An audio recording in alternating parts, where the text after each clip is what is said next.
নমস্কাৰ, মোৰ নাম শ্ৰী নান্টু দেৱনাথ, তিনিচুকীয়া ডিষ্ট্ৰিক্ট। মই এতিয়া বৰ্তমান 2 নং আলুবাৰীত খেতি কৰি আছোঁ আৰু মোৰ থানা হৈছে মাৰ্ঘিটা। আৰু মই নেনো ইউৰিয়া আৰু নেনো DAP এই দুটা বস্তু মই ইউজ কৰিছিলোঁ। এজন ভাইটি মোৰ ওচৰত আহিছিলে, আহি পেলাই ক'লে দাদা এইটো স্প্ৰে কৰিলে বহুত ভাল ফলাফল পোৱা যাব বুলি। মই ভাইটিৰ কথা মতে এইটো ইউজ কৰিছোঁ।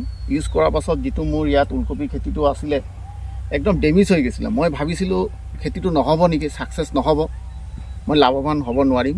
কিন্তু ভাইটিৰ কথা মতে যেতিয়া মই স্প্ৰে কৰাৰ পাছত 5-10 দিন পাছত মই তাৰ বহুত ভাল গুণাগুণ দেখিছোঁ। তাৰ গ্ৰ'থটো ভাল হৈ গ'ল। ৰ'দ পৰিলে যিটো গছৰ যিটো লেহেমি যায় সেইটো পূৰা ৰক্ষা পৰিল। তাৰপাছত সেইটো মৰাৰ পাছত 20-25 দিন পাছতেই মই এই ওলকবিটো মই বেচি পেলাই এইটো মাটিডোখৰ এতিয়া খালী হৈ গ'ল। এই এটা দুটা মাজে মাজে আছে। বহুত ভাল ফলাফল পাইছোঁ।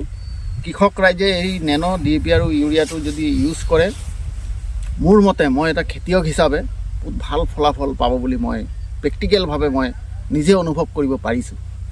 ইমানেই এটা ওলকবি আছে, মই ৰাইজক দেখাব বিচাৰিম, খেতিয়ক ৰাইজক। এই এটা ওলকবিয়ে বাচিছে এই খেতিডৰাত। এইটো ওলকবি কিমান ভাল চেহেৰা, কিমান তাৰ এই এটাই বাচিছে। ইমান ডোখৰত মই 3 কুইণ্টেলমান পাইছোঁ। ইমানেই খেতিয়কে এইটো ইউজ কৰিলে ভাল ফলাফল পাব বুলি মই আশা কৰিছোঁ। ইমানেই কৈ মই